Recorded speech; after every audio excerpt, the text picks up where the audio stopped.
Sindh.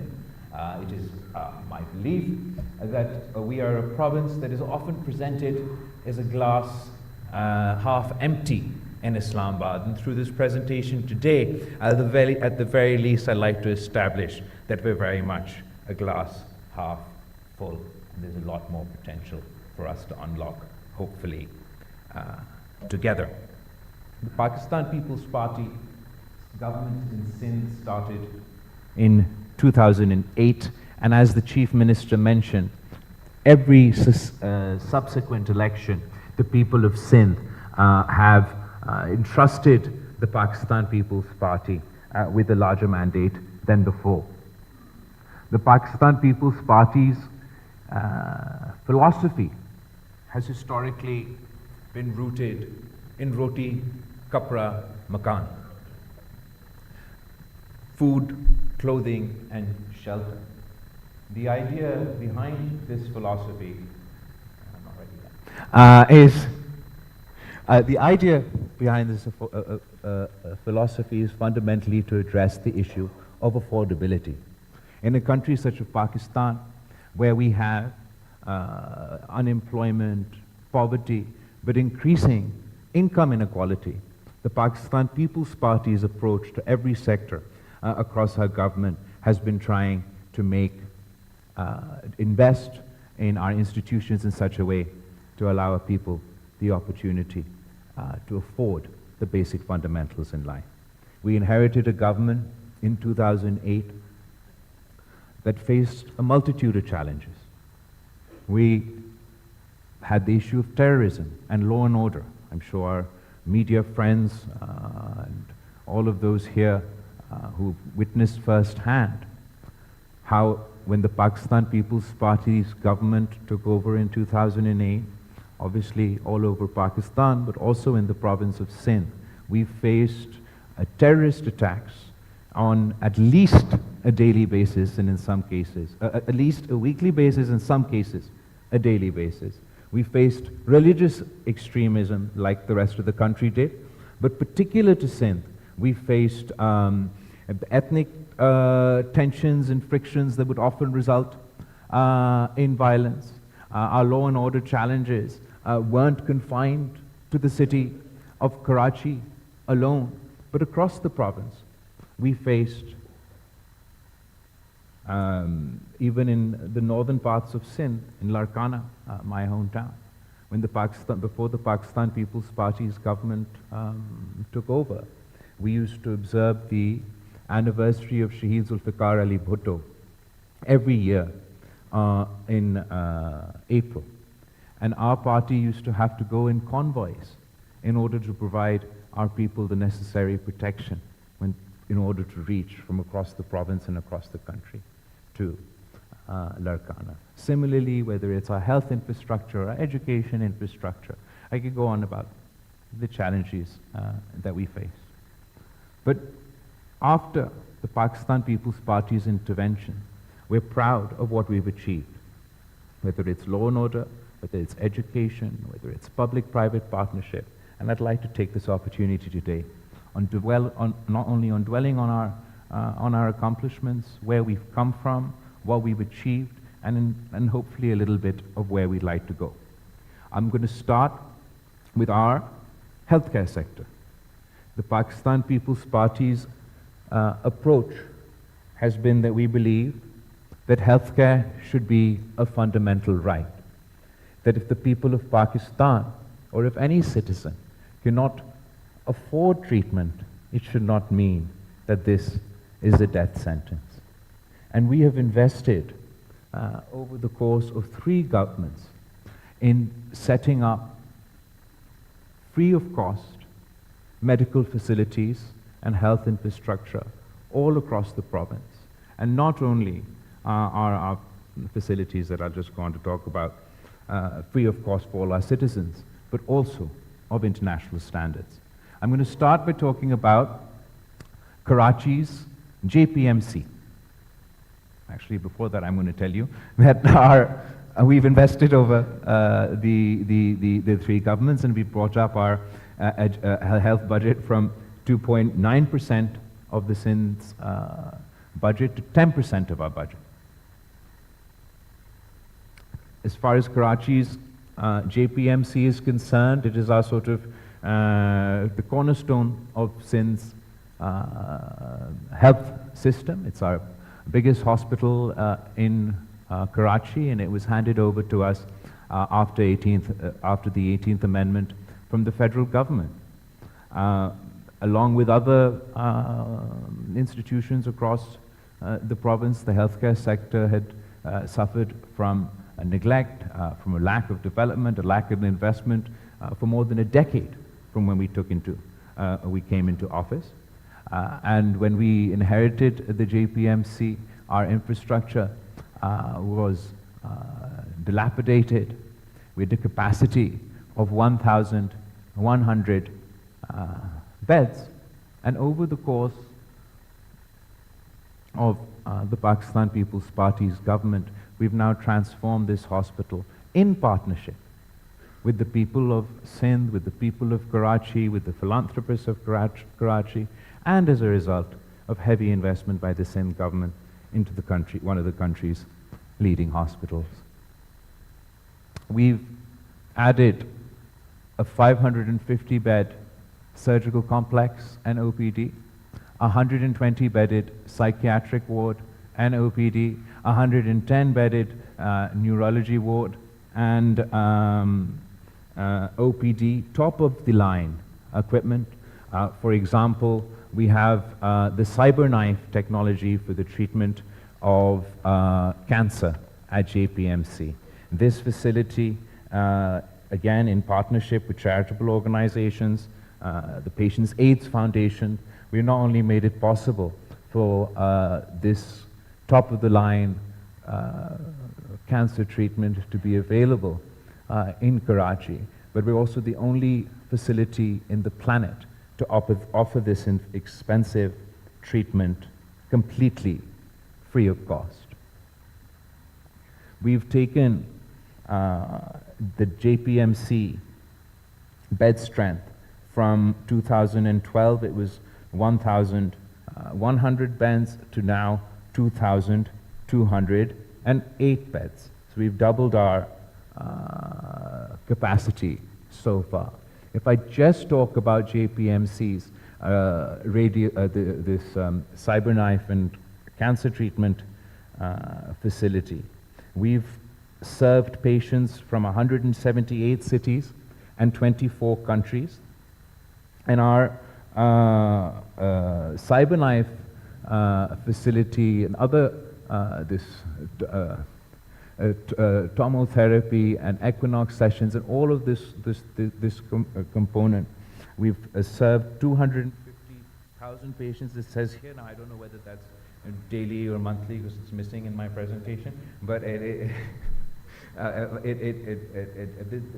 is one of our most expensive treatments that we afford to our citizens absolutely free. And I just wanted to highlight that while 46% of our patients, so less than 50% of our patients who receive this treatment are from the province of Sindh, 31% of patients who receive this treatment are from Punjab, 11% of the patients who receive this treatment are from Khyber Pakhtunkhwa, 7% of the patients who receive this treatment completely free of cost in the province of Sindh are from Balochistan, and 5% are international patients that come to Karachi's hospital.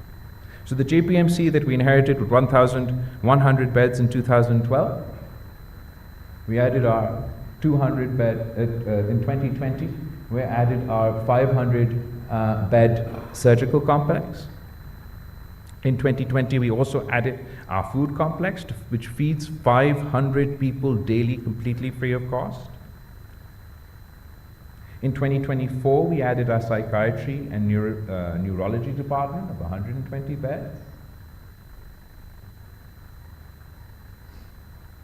And as I mentioned, our bed capacity from 2024 went from, in 2024 went from 1,100 to 2,200 beds.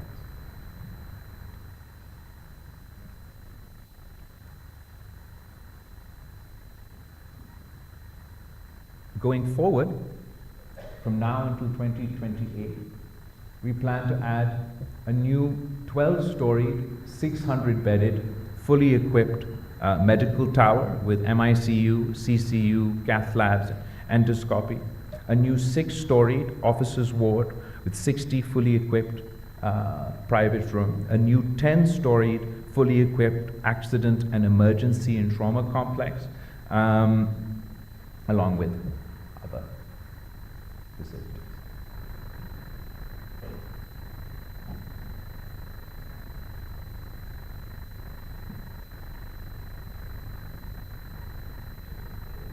So by 2026, our employees' medical block with 60 beds. Again, 2026, our medical complex by 50 beds.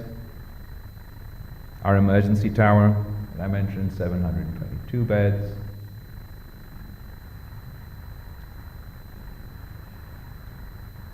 And our vision is that by 2028, we want to take our bed capacity just for JPMC alone to 3,200 beds, which will almost triple our capacity. We are already the largest hospital in Pakistan as it stands today, and by 2028, this one JPMC will be 3,200 beds.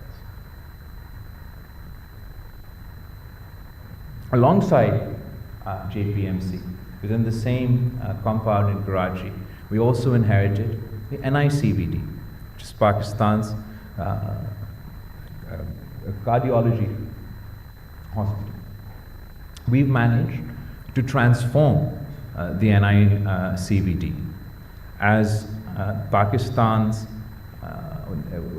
the largest free of cost cardiology network in the region. That includes the specific NICVD Karachi hospital that's right next to JPMC and is part of the same complex, but also 11 hospitals for free of cost heart care across the province. That includes our this building that we've redone, the NICVD by JPMC, NICVD Liari, NICVD Larkana, NICVD Sakhar, which is the building you see in the background, NICVD Hyderabad, NICVD Khairpur, NICVD Mithi, NICVD Tandu Muhammad Khan, NICVD Nawab Shah, and NICVD Baldia. These are all state-of-the-art, 100% free of cost, full-fledged cardiology hospitals that we've set up across the province. Along with these 11 hospitals, we've also set up 30 chest pain units in each of the 10 districts of Karachi and across the entire province. The thought behind this is that in cardiology, sort of the golden rule is if you've had a heart attack, if you can get to hospital within 90 minutes, you save a person's life. And we've managed to establish such a system across the province that not only provides this facility to our citizens, it provides it on their doorstep and completely free of cost.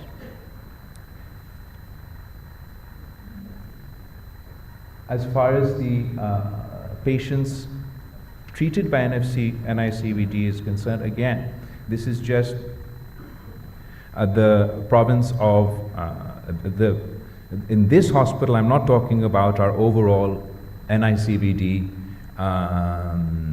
infrastructure, the 11 hospitals, etc., that's all connected. I'm talking about the one NICVD that we have in the JPMC complex in Karachi. We serve 2.9 million patients free of cost just in 1 year.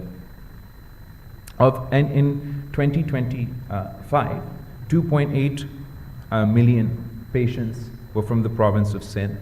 45,000 patients were from the province of Punjab. From Pakhtunkhwa, we had nearly 10,000 patients. From Balochistan, we had more than 100,000 patients. From Gilgit-Baltistan and Azad Kashmir, we had almost 4,000 patients. So not only are we providing this service to the people of our own province, but also the people all across the country. Again, along with NICVD, within the same complex, we inherited JPMC, we inherited NICVD, and NICH, which is the Institute of child and neonatal therapy, and we've taken up, we've increased the bed strength of this hospital as well. We've opened up the Sindh Institute of Child Health and Neonatology across the province, which include 8 SICH units. But I want to specifically, before I go on to SIUT, talk about, so the JPMC, the JPMC complex alone, not the NICVT satellite hospitals, not the additional SICH hospitals that we've set up across the province, just that one compound where we inherited these 3 buildings. These 3 buildings together, when we received them from the federal government, we had a bed strength of 1,799. We've invested in these hospitals, turned them around, made them 100% free of cost, and as of 2025, we've increased our bed strength of these 3 hospital buildings alone to 3,453 beds. That's already the largest hospital in Pakistan. In 2028, our plan is to take the bed strength of these 3 hospitals alone to 5,170 beds. Now, to put that into context, the largest hospital in the United States has 2,850 beds. The largest hospital in the United Kingdom has 1,800 beds. And our aim is that we want to increase our patient to a bed strength ratio in Sindh overall, and particularly in Karachi, and this is the case, the strongest case of where we've done that.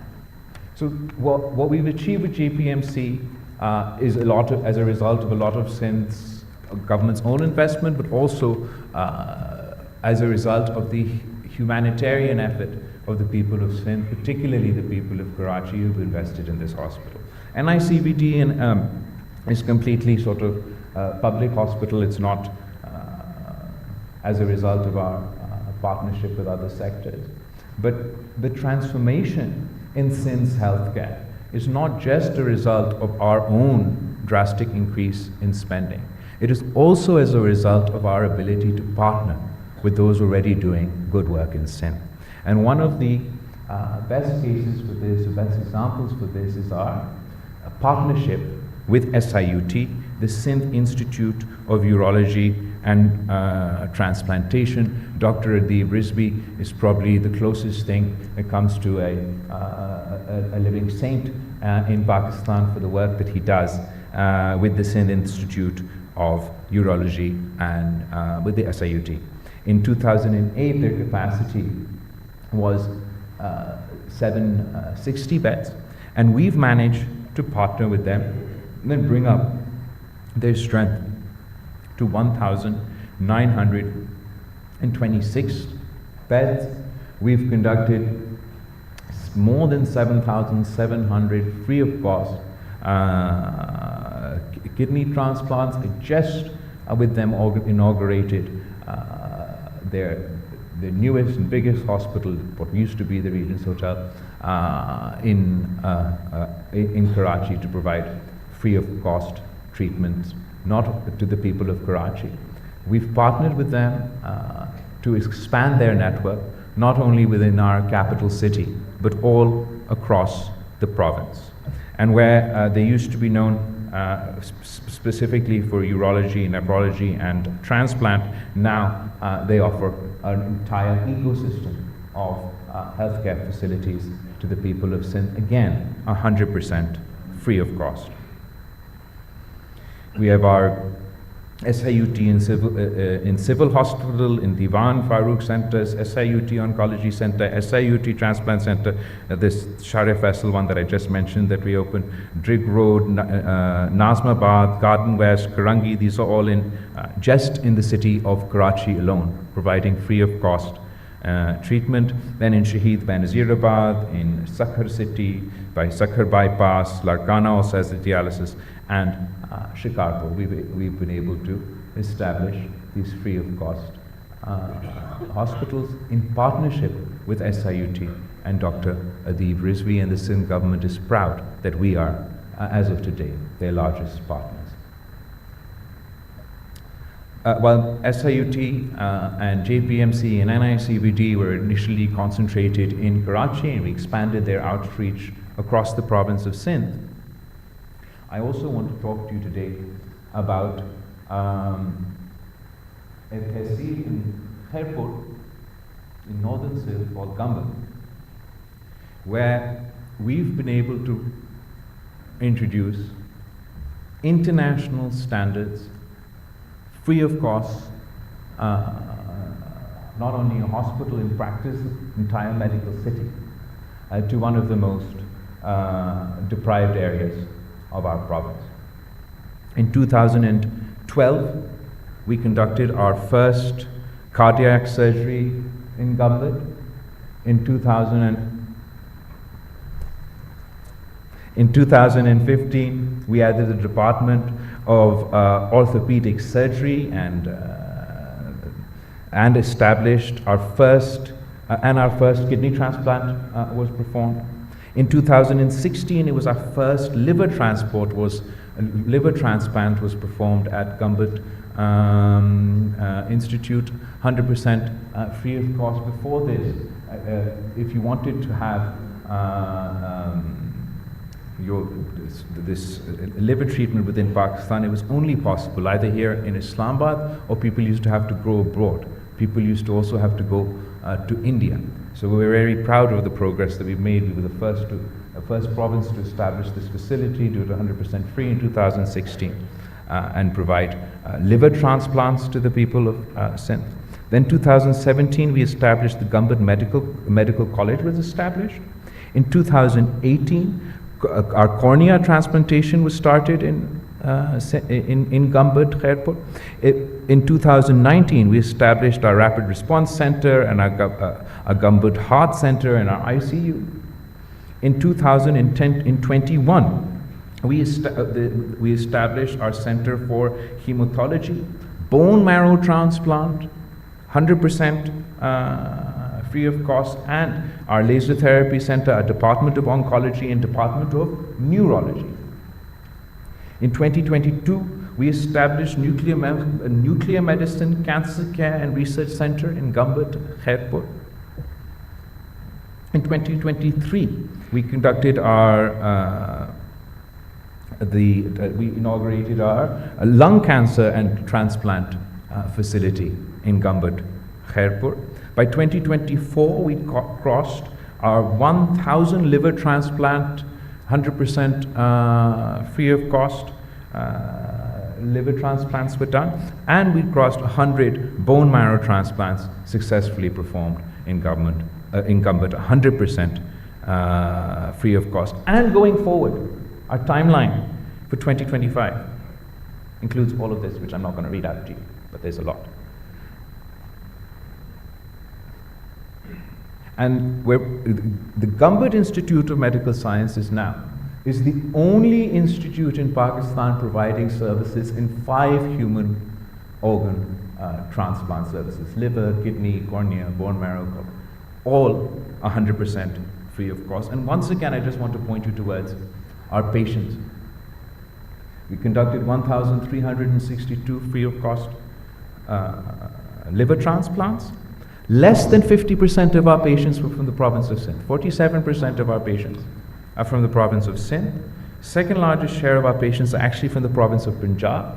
34% of our patients were Punjab, 15% from Balochistan, 4% from Pakhtunkhwa, and less from Azad Kashmir, even Islamabad. And we even have cases of people coming from Afghanistan to receive treatment at Khairpur in Gambit. Our Shaheed Mohtarama Benazir Bhutto Trauma Center in Karachi is South Asia's largest level 1 trauma care center. And just in 2025, this facility has treated more than 175,000 people. We've expanded this facility to also include my Larkana ICU and HDU and emergency facility within our hospitals in Larkana, and we plan going forward to add 3 more centers in Sakhar, Malir, and Baldia, which will be functional this year. As far as Sindh's primary healthcare facilities are concerned, that's for our PPHI model, which has 93% rural coverage and 1,440 facilities managed across 30 districts. Our integrated emergency care services. This means your ambulance services. Before the Pakistan People's Party government in 2008, there was no integrated emergency service in Sindh, and now we have an integrated emergency service facility with the stats before you, how many patients and how many calls we receive on our hotline.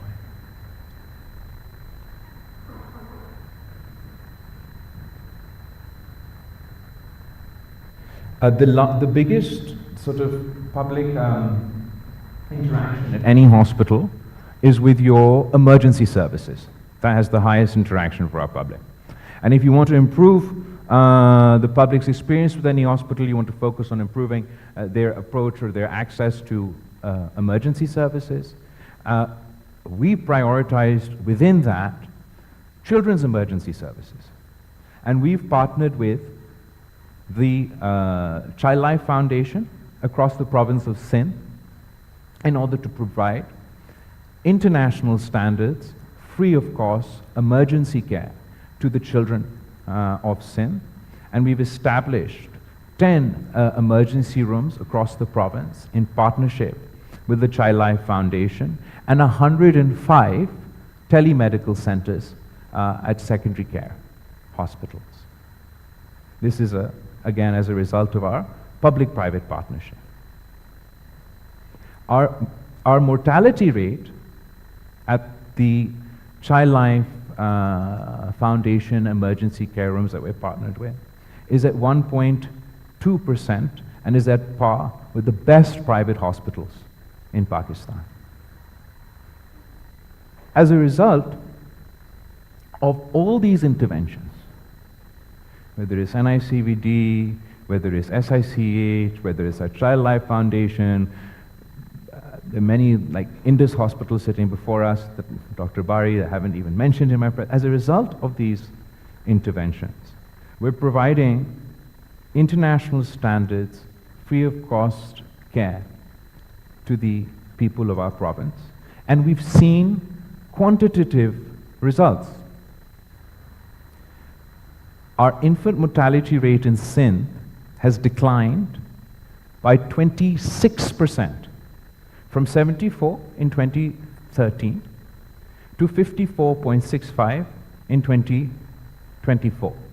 Our media friends here will remember how much we were criticized on this topic, particularly in the context of Tharparkar. And I'm proud to share with you today that Sindh's infant mortality rate after these interventions by the Pakistan People's Party government today stands at 2.9%. That's lower than our national average of 5.4%.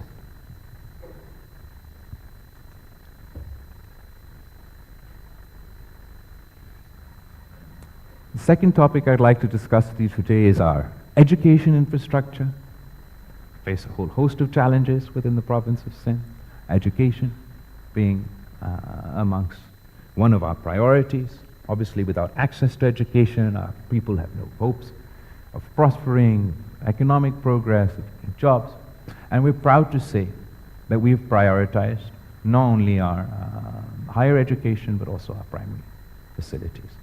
In 1947, there was one university in the province of Sindh.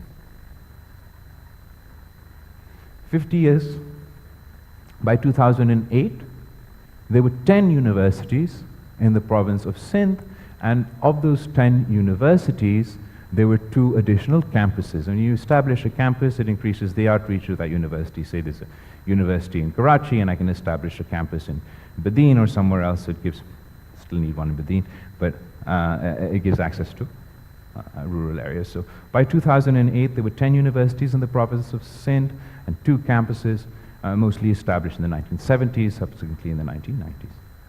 By 2025, we now have 30 universities, 30 public universities in the province of Sindh established by the Pakistan People's Party government. And in addition to these 30 universities, we now have 18 instead of those 2 campuses. That further extends the reach of these universities into our rural and more far-flung areas of the province.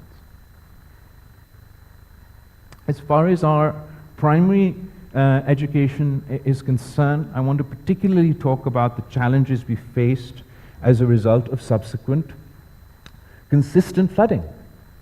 In 2010 and 12, we had our education infrastructure ravaged by the historical floods that we faced then. And in the 2022 floods alone, we had 7,503 schools that were completely damaged.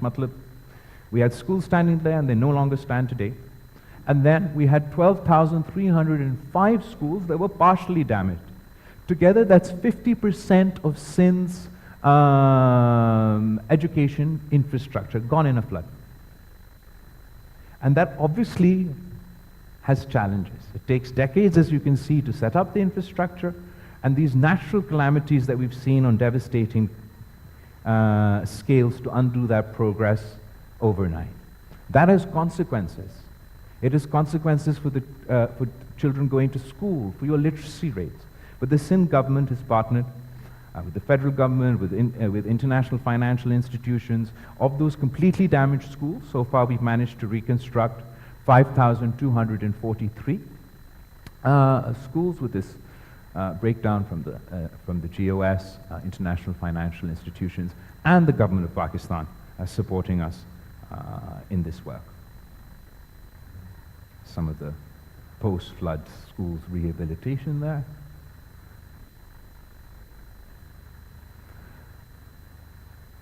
We have a whole host of other interventions. I've sort of tried to narrow them down. Teacher recruitment used to be a serious issue. We partnered with private institutions, international institutions, to ensure that we have transparent, merit-based appointments within our teachers recruitment initiative, and we managed to recruit more than 100,000 teachers through this merit-based process.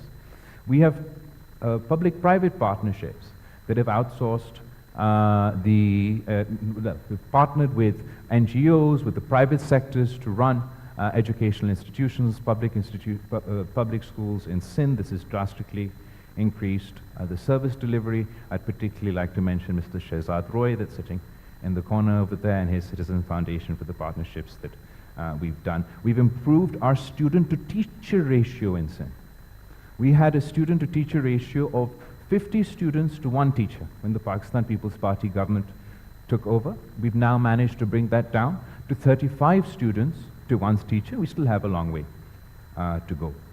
We've built 129 new colleges. We have scholarships programs, international scholarships programs, the most recent of which is the Oxford Bhutto Scholarship, and also with the Sindh education, we have scholarship programs that seem to have been eaten up my data, or I just can't see it.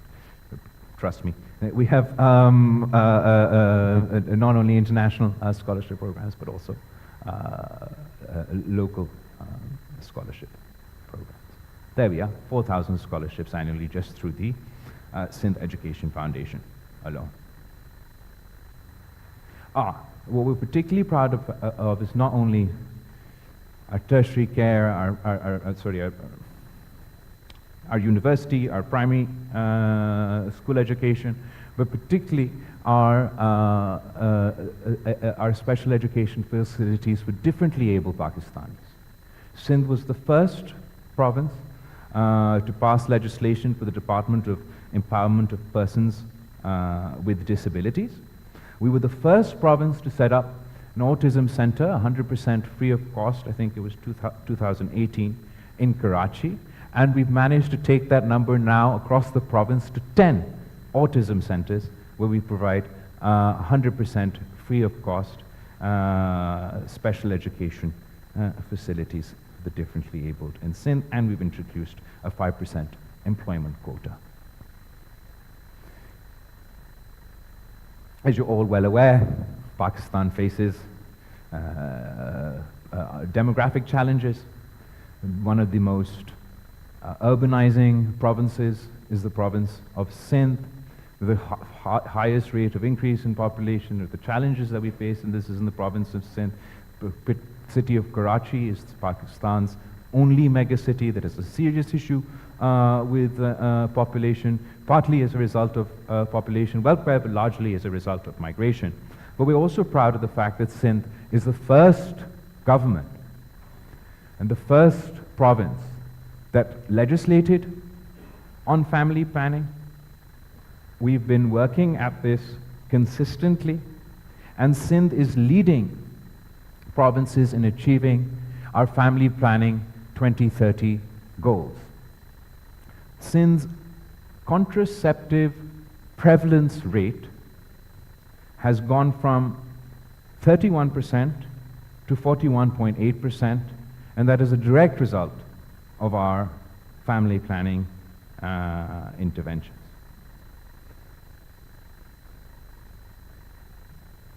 Along with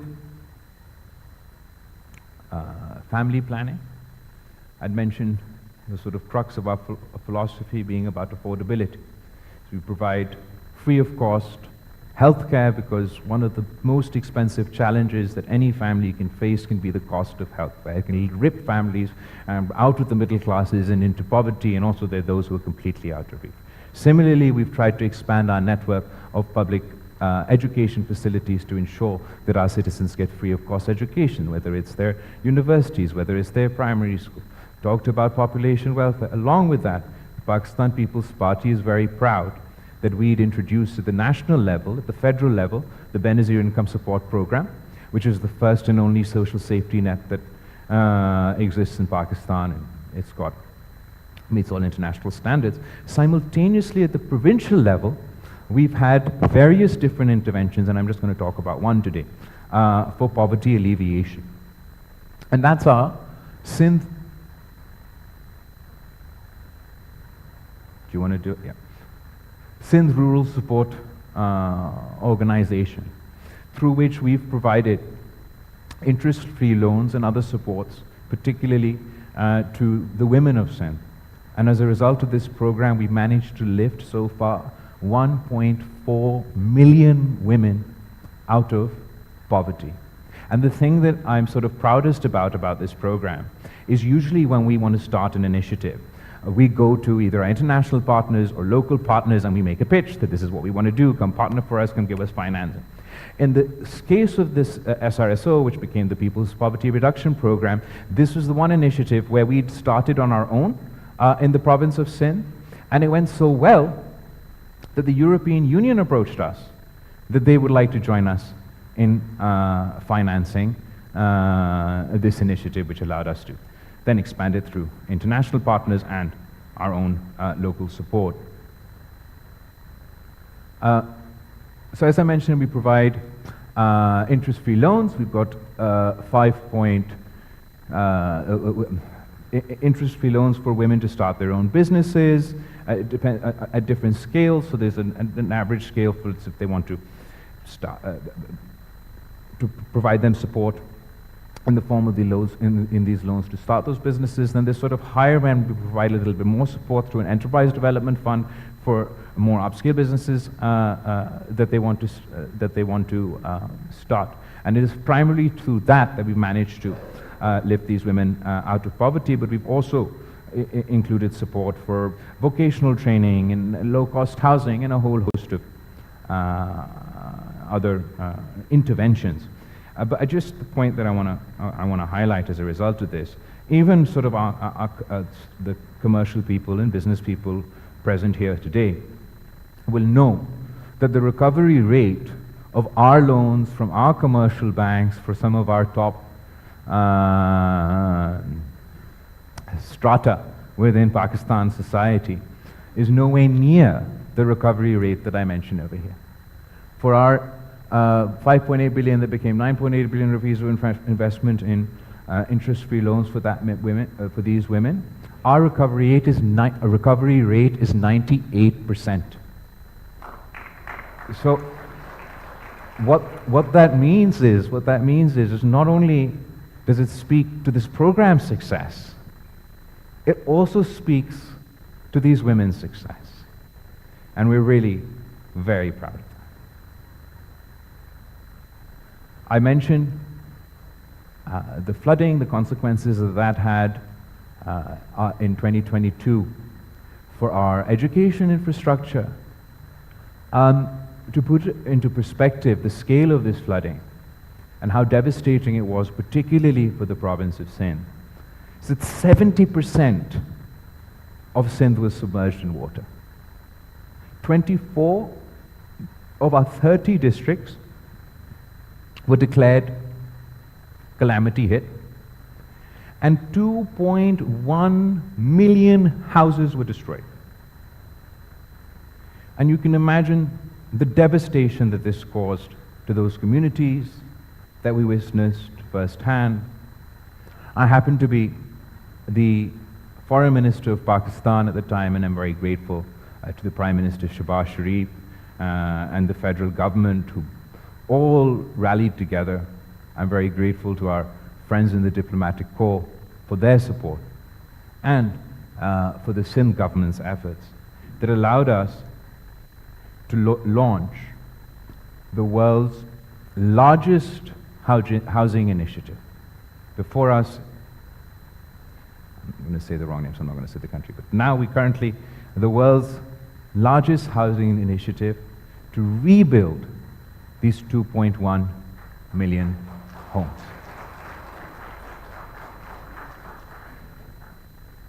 The project beneficiaries are more than the population of 154 countries.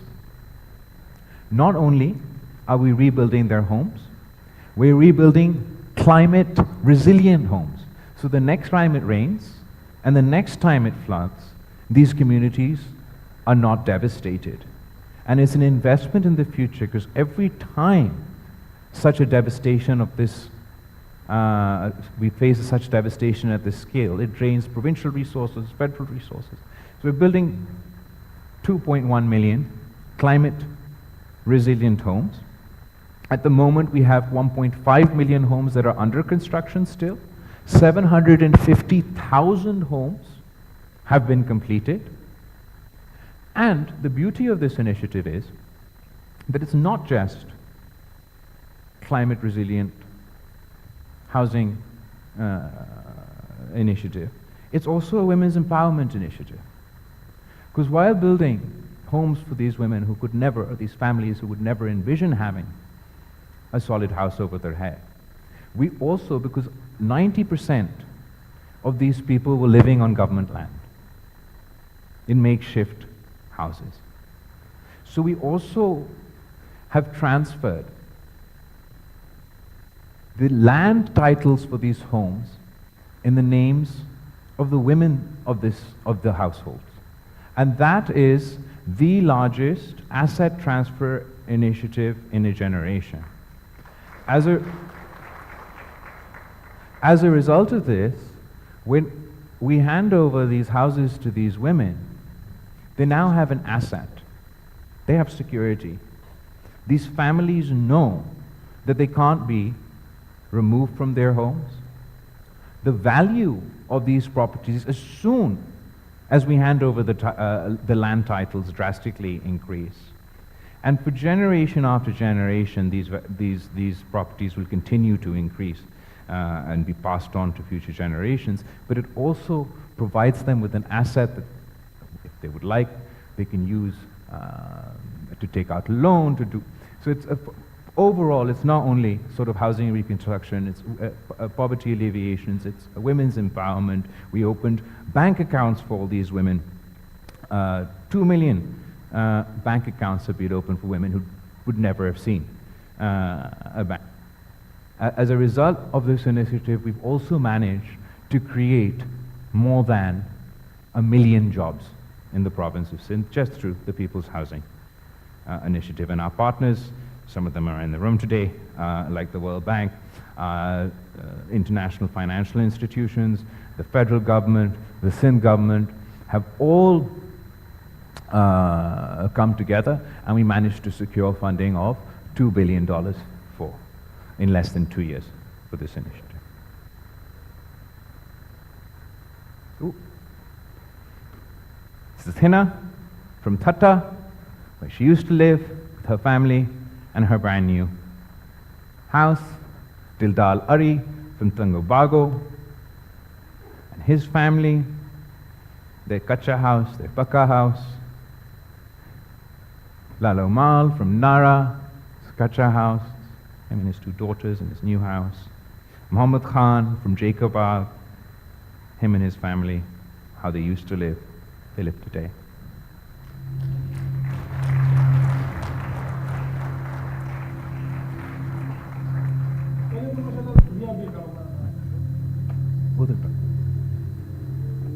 घर का खर्चा, बच्चों का, अपना सारा कुछ सही चलता था। बारिश के बाद तो वो बिल्कुल खत्म हो गया। हम इधर ही रहते थे, हमारे कच्चे घर होते थे, बारिश में वो सारे गिर गए। जब बारिश आया था तो हर तरफ तबाही तबाही थी। फिर जो बीमार हुआ, फाके में बैठे, वेशियाँ मर गई, लोग जख्मी हो गए। ये तो फिर अच्छा हुआ कि सिंध गवर्नमेंट ने हमारा सपोर्ट किया। ये व्यापार के और ये खेती बाड़ी के अलावा कि हमारा कोई रोजगार तो है नहीं। अब हमें ये था कि अभी बच्चों का करें, घर का करें या कोई सी कारोबार का करें, लेकिन बड़ी मुश्किल हालात में वक्त गुजरी है।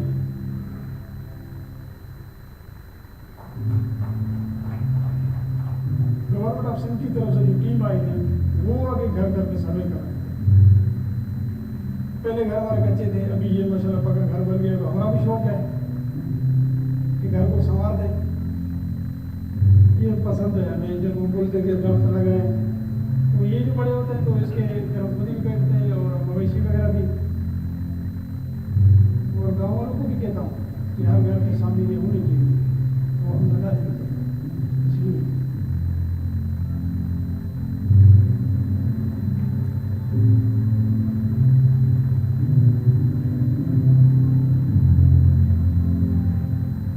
भी हमारा बड़ा फर्स्ट क्लास बन गया। ये है कि हमारे बच्चों का मुस्तकबिल बन जाए, यही उम्मीद है इंशाअल्लाह।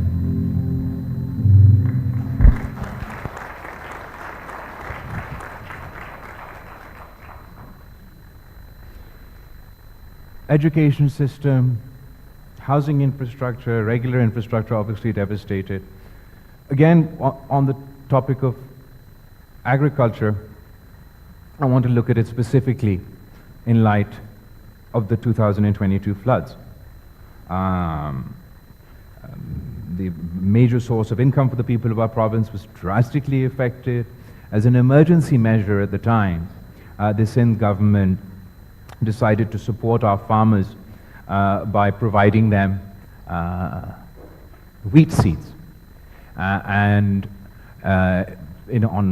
an emergency basis, we reached out to 215,000 people in our province at the time, provided them this support, and as a result of this intervention, the following year we had the highest ever wheat production of 4.5 million tons in the province of Sindh.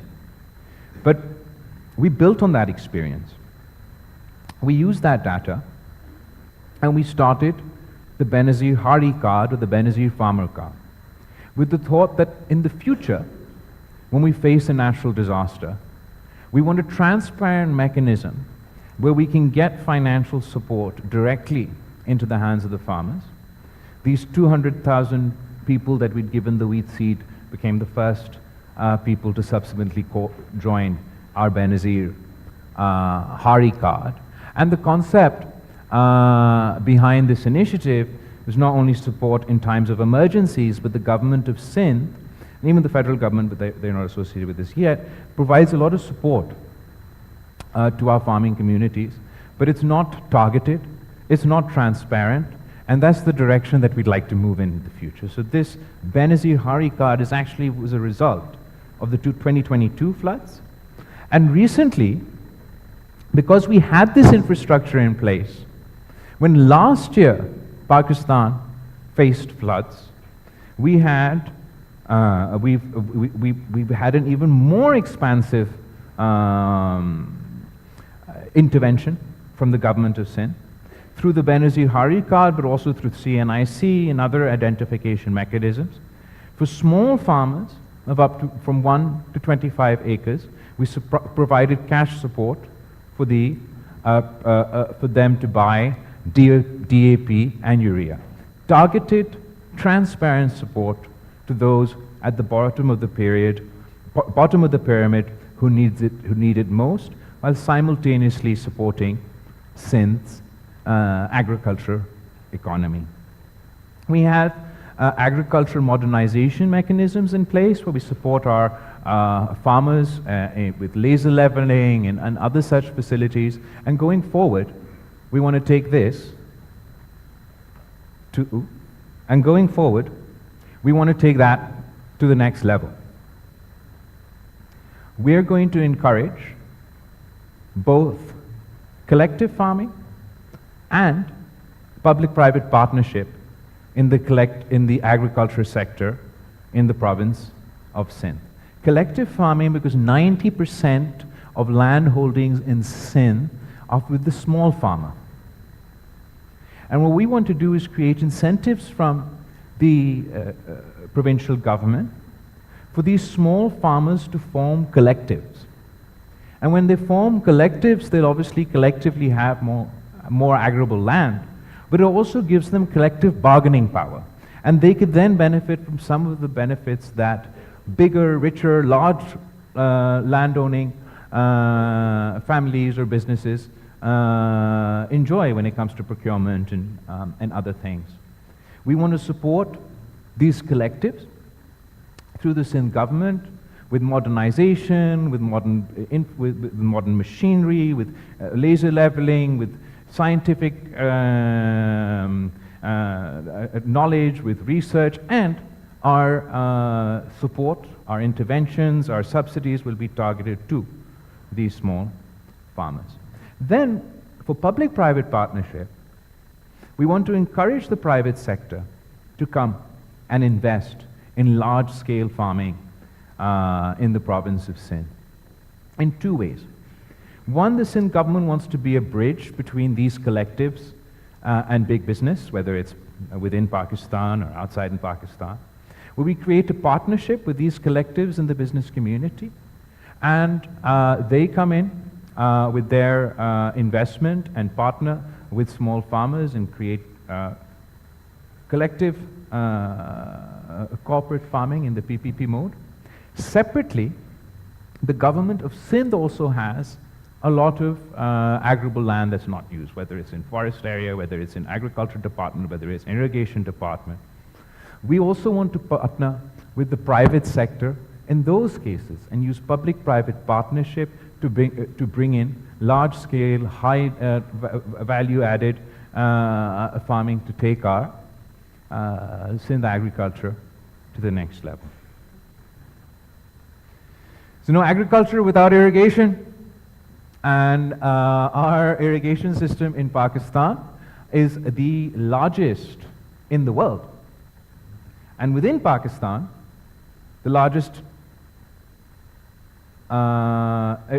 irrigation system within Pakistan is run in the province of Sindh. On top of that, our government has had a whole host of interventions, because as you're aware, either we face these cataclysmic floods, or most of the time we're facing drought and water scarcity, and that problem is continuing to increase. So we've set up more than 200 small dams across the province for rainwater storage and agriculture support. More impressive than that, we've managed to line 4,110 kilometers of Sindh's irrigation network in our canal system, which results in water preservation and it helps us address both climate change and water scarcity.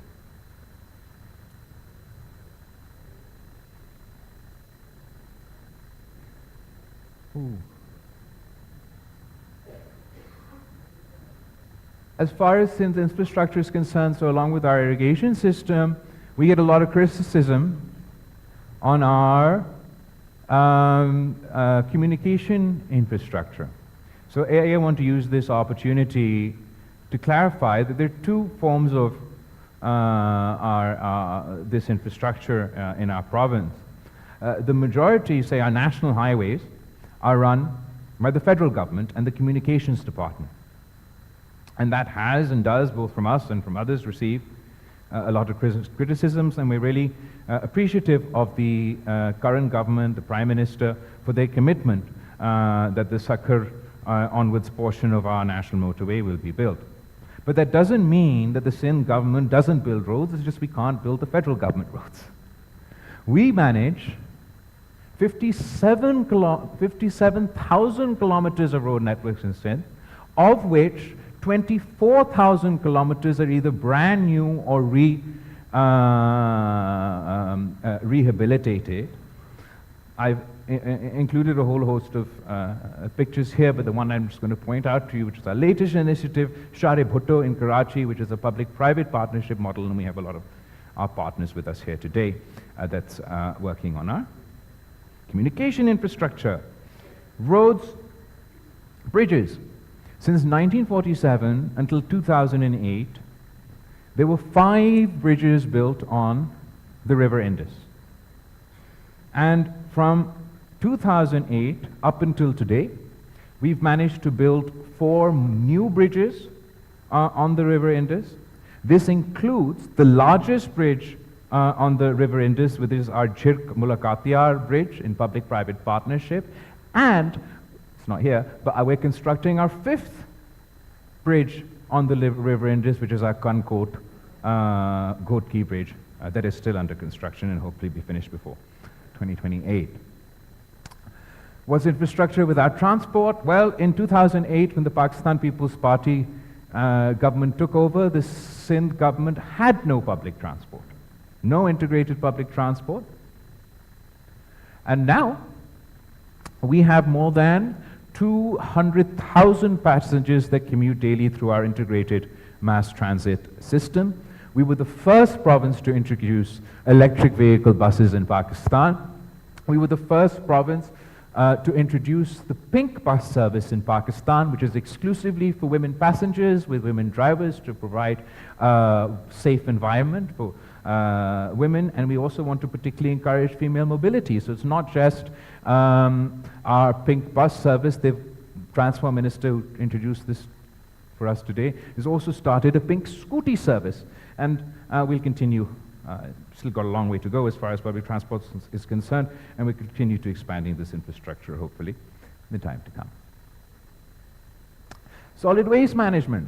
Again, an area of criticism, and naturally, as the most populated city, we have the most waste in the country. But yet again, before the Pakistan People's Party government, there was no solid waste management system in the province of Sindh. We managed to set up the Sindh solid waste management system that started in the city of Karachi and its 10 districts, and then expanded to Hyderabad, Mirpur Khas, Sakhar, Shahid Benazirabad, and now even my own constituency of Larkana has its own solid waste management facility. Our solid waste management board and their contractors collect over 14,500 tons of waste per day, and there's still a lot more to do. Along with agriculture, another area where we've had the most progressive intervention of all provinces is again in the Labour Department in Sindh. We have this social security support from the federal government, from the provincial government. There's a devolution debate around that, that already apply to our public sector workers. What we've done in the province of Sindh is introduce the Benazir Mazdoor card, which is the labor card, and opened up our social security net to the private sector and to the self-employed, who can now pay in themselves and join our Benazir Mazdoor card program and receive all the support that public sector workers receive in sort of times of death, times of marriage, healthcare emergencies, and this is a process that we hope to continue to encourage and expand. We're also proud of the fact that we're the only province to raise minimum wage 6 times in a row, and we've cut child labor by 50% in the province of Sindh. So when we took over the official statistics, it was that we were at 20.6%. We've managed to bring it down to 10.3%. Labor rights legislation right now.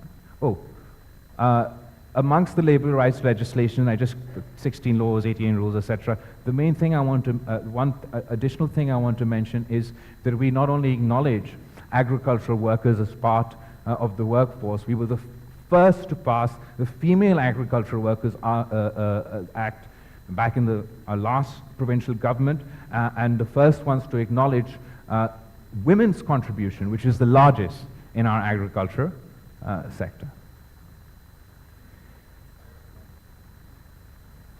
Energy is a big area for the province of Sindh. We were the first to add megawatts to the national grid, first through renewable energy, wind energy. We have a 50,000 megawatt wind energy corridor. Acting President Yusuf Raza Gilani, when he was the Prime Minister of the Pakistan, was the first to inaugurate our wind energy project in the province of Sindh, and so far we have 1,845 megawatts of wind power that we add, and 150 megawatts of solar power. We have another 1,875 megawatts of wind power in the pipeline, and another 1,150 megawatts of solar power in the pipeline. We're really leaning in to green energy and alternative energy within our province, particularly because the energy infrastructure is so unreliable, it's so expensive. There are areas in the province of Sindh that still face 16 to 18 hours load shedding, so we're trying to encourage in every way we can less reliance on traditional energy infrastructure and a move towards solar energy. We've had a big push for the solarization of public buildings.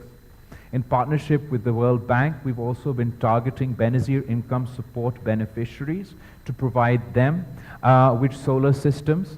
So far we've distributed 200,000, and we're looking going forward to distribute 275,000 more to the families of the most needy. We also intend to target consumers of less than 100 units of electricity, and we want to provide them with solar facilities. In addition to that, we have 3 public-private partnership solar infrastructure projects in the works right now, through which we want to provide Karachi with an additional 400 megawatts of solar power at low cost. I'm going to go on to talk about Tharkol, which is another big initiative as far as the Energy Department is concerned. But even within the context of Tharkol going forward, we want to look into using Tharkol for the development of fertilizer. So our country's over-reliance on gas for fertilizer can hopefully be addressed through this. Where's my energy gone? I definitely have another energy thing to talk to you about. It comes there. We also have Tharkol, which I'll talk to you about later, but in between we're talking about progressive legislation and how we, Sindh leads the way in progressive legislation. There's a whole list. I just wanted to run through a few of our We were the first, and proud to be the first, to pass the Sindh Child Marriage Restraint Act, banning child marriage in the province of Sindh and raising the age to 18 in 2013. The Sindh Prohibition of Employment of Child Labor Act, I already mentioned the results of that. Our Domestic Violence Protection Act in 2013, our Sindh Hindu Marriages Amendment Act in 2018, and the Sindh Commission for the Status of Women. Two of not only our most sort of two sectors that we're very much proud of are special economic zones and our public-private partnerships, but also the two areas with the biggest potential to unlock, the most potential for both foreign and domestic partners to join with the Sindh government and expand what we managed to achieve. In 2008, public-private partnership unit was institutionalized by the government of Sindh.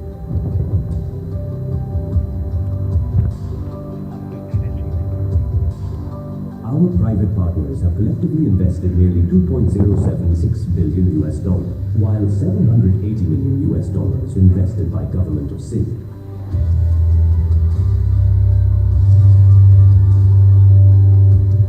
Sindh PPP institutional strength has not gone unnoticed. Each project reflects one commitment: partnerships built on trust, delivering lasting impact for Sindh. Partnering for progress, delivering impact. So obviously you can't conduct any of these projects without your own revenue generation, which requires economic activity in the form of our SEZs and the PPPs that I'm just going to talk about, and revenue generation through our Sindh Revenue Board. Our special economic zones in the province of Sindh, we've got Khairpur Special Economic Zone, we've got Larkana Special Economic Zone, Dhabaji Special Economic Zone, and Marble City Special Economic Zone, which is the first public. Dhabaji was the first, and they're also a public-private partnership special economic zones, where not only from at the provincial level, but also the federal level, for the time being, we enjoy special incentives for business and industries to set up. At the feasibility stage, we have our Sakhar Industrial Zone, our Hyderabad Industrial Zone, and our Aquaculture Park. Our special economic zones have received international recognition. This is from the Financial Times. They had a magazine that did the FDI intelligence report for Global Free Zones of the Year 2025. And the best industrial zone, both globally and regionally, were highlighted, chosen, and then they had like a runner-up everywhere. So as you can see, the Global Industrial Zone of the Year winner was ZPE zone, and the highly commended, or the runner-up Global Economic Zone, is Jebel Ali Free Zone. For the Middle East, the winner is Jebel Ali Free Zone, etc. For the Asia-Pacific region, the winner of the FDI Global Free Zone of the Year 2025 was the Freeport area in Bhutan. But the runner-up, or the highly commended Special Economic Zone, is the Khairpur Special Economic Zone. And these are our Khairpur Economic Zone, which is probably nearly saturated now, but our Larkana Industrial Zone has infrastructure, has space. Our Dhabaji Economic Zone, which is right next to Karachi, our first public-private partnership economic zone, still needs more infrastructure, has a lot of space, and similarly our Marble City that's coming up, and the rest that are in our feasibility stages, provide the perfect environment for the business community across the country, for the international community, and the business community internationally to come invest, enjoy tax and other benefits from both the provincial and federal government, and do so in economic zones with international recognition. Similarly, Sindh experience in public-private partnership. This now is something that was born out of necessity. As you're aware, mostly, not recently, but mostly, the Sindh Pakistan People's Party's government has been in opposition to the federal government. In 2013, we were in opposition at the national level, but in government in the province of Sindh. In 2018, we were in opposition at the national level, and we were in government in the province of Sindh. And all our media friends over here will be well aware that we'd have a consistent complaint about the receipts or the provincial funding for the province of Sindh, and sort of the lack of support that we were receiving from the federal government in the form of PSDP projects. We had the least out of any other province, and as a result, and our specific sort of federal transfers. But we didn't just sort of sit back and accept our fate, or I didn't just complain about it. What the Pakistan People's Party did was heavily lean into and leverage public-private partnership within our province. The public-private partnership concept was introduced in Pakistan through Shaheed Mohtarama Benazir Bhutto's 92-93 election manifesto. And in 2008, when the PPP government was formed, we set up our PPP unit in the province of Sindh. Probably the most famous and large-scale PPP project in the province of Sindh is our Sindh Angro coal mining company, which was the first open pit mining, and it was conducted through public-private partnership. And this has really opened the doors for an economic revolution in the province of Thar. Because the Sindh government was partners with the private sector, both internationally and locally, for the coal mining, and we had this energy generation also as a result of the coal mining. We've turned around the infrastructure, both roads and health, education. The desert has completely changed as a result of these interventions. The big-scale Sindh Angro coal mining project, which has a project cost of $1 billion and is a joint venture between the GOS local and international partners. Jobs I'm going to come on to. We were the first government to set up, first provincial government to make an airport, the Mai Bakhtaur Airport in Thar, a resettlement of communities that were affected by the pit mining in model villages. Road infrastructure in Thar has improved to the extent that in 2008, or before 2008, from Karachi to Thar, the drive used to be 8 hours. Today, the drive from Karachi to Thar, depending on how fast you drive, is 4 to 3 hours. A percentage of our profit of this public-private partnership company goes into the Thar Foundation. And the Thar Foundation then helps in our community uplift initiatives, one of which is our Thar Foundation Hospital that has been established in the district of Thar, and the Thar Foundation Hospital is run by Dr. Bari's Indus Foundation in public-private partnership. Just yesterday I came from our NED University inauguration. We're inaugurating our campus for a new building for our campus of the NED University. We set up RO plants infrastructures that still needs a lot of work to address the water scarcity issues over there. Just Thar Coal Block 1 has created Block 2 has created 3,000, it says here, but I had 5,000 in my head, 3,000 jobs locally. The more important part is those jobs, 71% of the jobs as a result of this public-private partnership are directly Thari local jobs. An additional 10% above that are jobs from the province of Sindh. Then we have like close to 5%, which is rest of Pakistan, and then even less, which is our international sort of jobs as a result. We've had, as a result of this PPP initiative, we have female truck drivers in Thar for the first time. So all our trucks that are driven by local women. We had the first female engineer come out of Thar, and then resulted be be employed at this PPP initiative. So Thar is sort of the cornerstone of Sindh's public-private partnership, but it's not the only thing we do. We have our water supply project of $200 million, which is a PPP mode, which is in partnership with Energy Tech from Kuwait. As a result of that initiative, we're now working on our NED technology part, again in partnership with the government of Kuwait. And we have a whole host of partners that are working with the Sindh government, locally and internationally, in public-private partnership. Sorry. These are some of our public-private partnership initiatives. Our Hyderabad Mirpur Khas dual carriageway is completely public-private partnership. I mentioned the largest bridge on the River Indus, the Sir Aga Khan Jirk Mulakatiyar bridge project. Our Karachi Thatta dual carriageway, public-private partnership. Water infrastructure, I've already mentioned, public-private partnership. Roads infrastructure we've also had as a result of public-private partnership, but it doesn't stop there.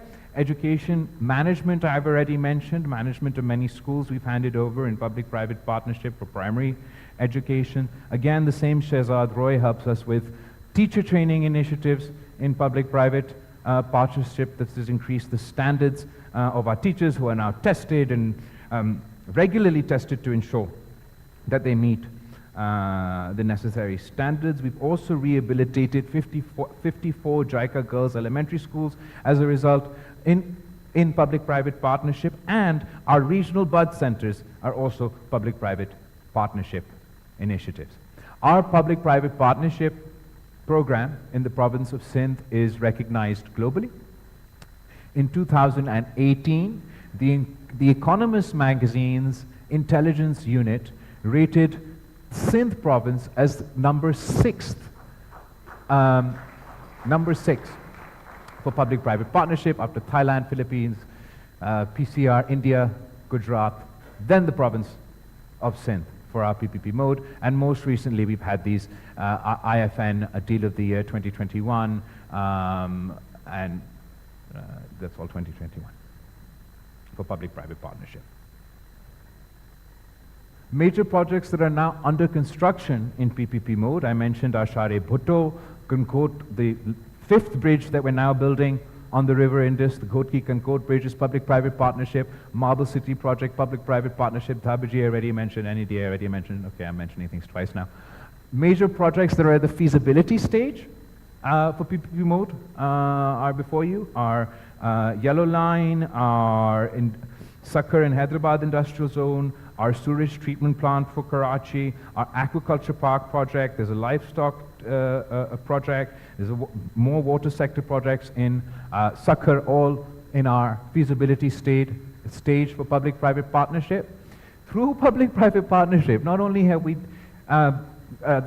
produced the first electricity through the Tharparkar, done our infrastructure, done our schools, done our healthcare, we've even reclaimed the mangroves.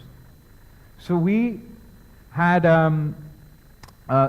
incredible mangrove loss across the Indus Delta, which has devastating consequences for local agriculture, local communities, climate, etc.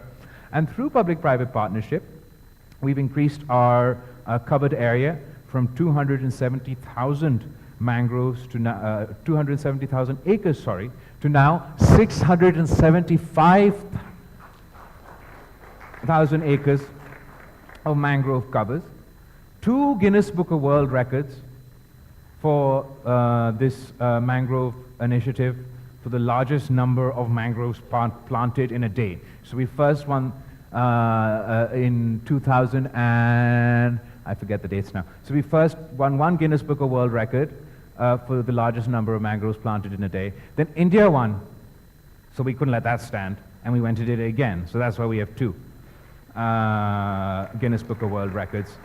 And we've earned $40 million as a result of carbon credits from planting mangroves.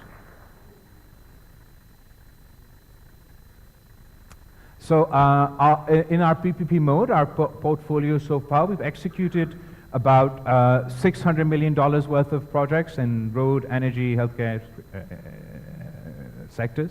Our projects under construction is another 650 million.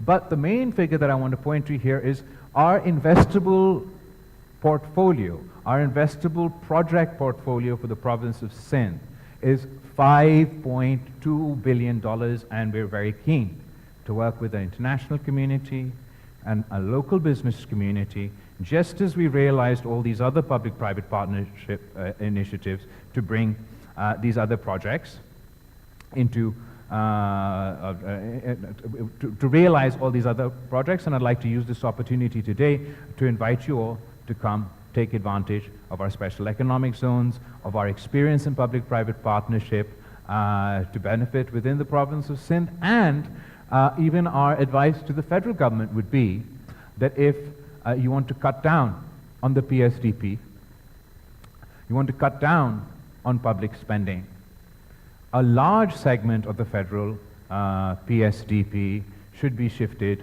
to public-private partnership, where you can partner with the private, with the business community within Pakistan. You can partner with the international community to address your fiscal space issues without burdening others.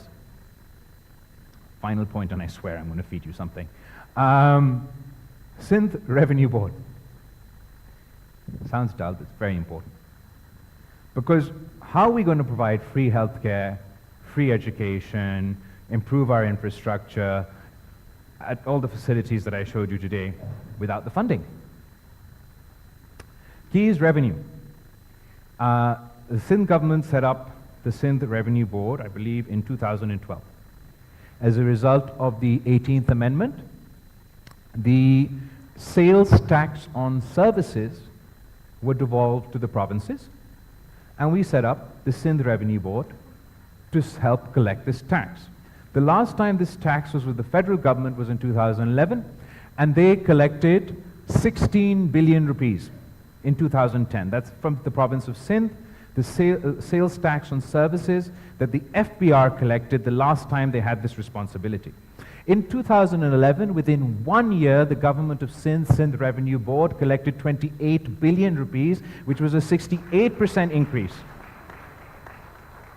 from the federal government's collection. And today, 2024, the Sindh government's Sindh Revenue Board has collected 307 billion rupees in sales tax on services.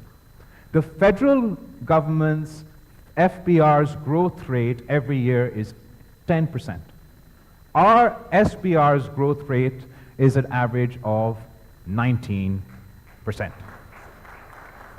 It's economic competence.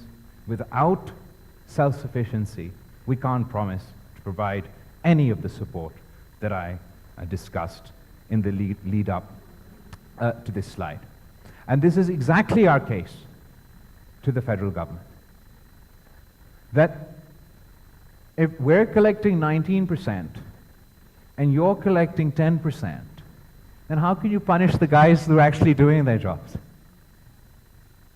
We offer, as an obviously if the federal government is facing issues of fiscal space, economic challenges, as a patriotic Pakistani, the problems of Islamabad are my problems as well. I want to help them address these issues. But their solution, cutting the NFC share, taking back from the provinces, doesn't solve the problem. Because it's the FBR's lack of meeting their targets that's causing this fiscal deficit, not the performance of provincial government. And we have a solution. I've shown you that when you devolved the sales tax on services, Sindh government's SPR outperforms all the provinces and the federal government. But the FBR is outperformed by the Punjab Revenue Board, by the Pakhtunkhwa Revenue Board, and the Balochistan Revenue Board. So why should Balochistan, Sindh, or Punjab, or KPK suffer if Islamabad can't do its job? Our proposal is that the federal government still collects the sales tax on goods, and not according to my reports. According to independent observers, there's 3 trillion rupees more that they could collect in the sale tax on goods today from across Pakistan that they're not collecting. So our solution to the federal government's challenges with fiscal space that we want to solve is that don't devolve the tax to us, but devolve the collection of the tax to us. We will collect this tax for the federal government. They can set us the targets. Like their last collection for sales tax on services was 16, so whatever their last collection from Karachi today is, set that as a target for the Sindh government. Whatever their last collection for the sales tax on goods for the city of Lahore is, set that as a target for the Punjab government. And we will collect these taxes for you. We will collect higher taxes for you and give it to you so you can meet your fiscal needs, address your fiscal gap. If we fail, I mean, this is the level we're going to. If we fail to meet your targets, then punish me. Then deduct from my provincial pool to make up for the gap in the tax that I failed to collect for you. But the catch is that if I do better and I or any other province collects more in the form of sales tax on goods than your federally assigned target, then the extra money should go as an incentive to those provincial governments so they're further encouraged to increase their revenue generation, fund our own projects, and meet the needs of our citizens.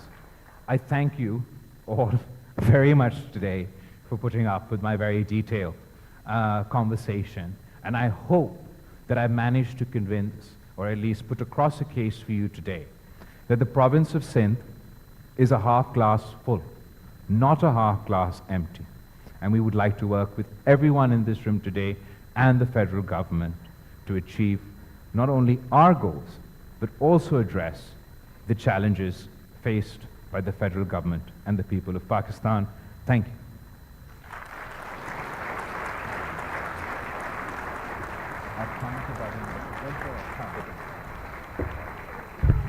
Thank you very much, ladies and gentlemen. Please join us for lunch. Please. In the next room. Thank you.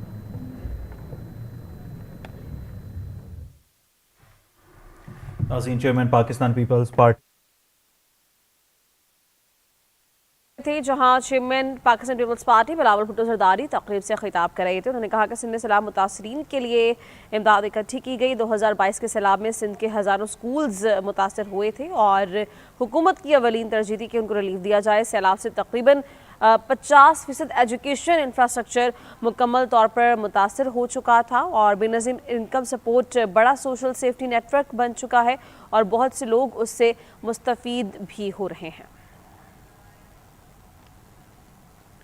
खबर आपको देंगे कि नून league के सदर नवाज शरीफ, वज़ीर दिफा ख्वाजा आसिफ और मरीम नवाज ने state lounge Allama Iqbal international airport का इफ्तिताह कर दिया। इस मौके पर पाकिस्तान एयरपोर्ट अथॉरिटी के DG air vice marshal Zeeshan Saeed ने ब्रीफिंग दी।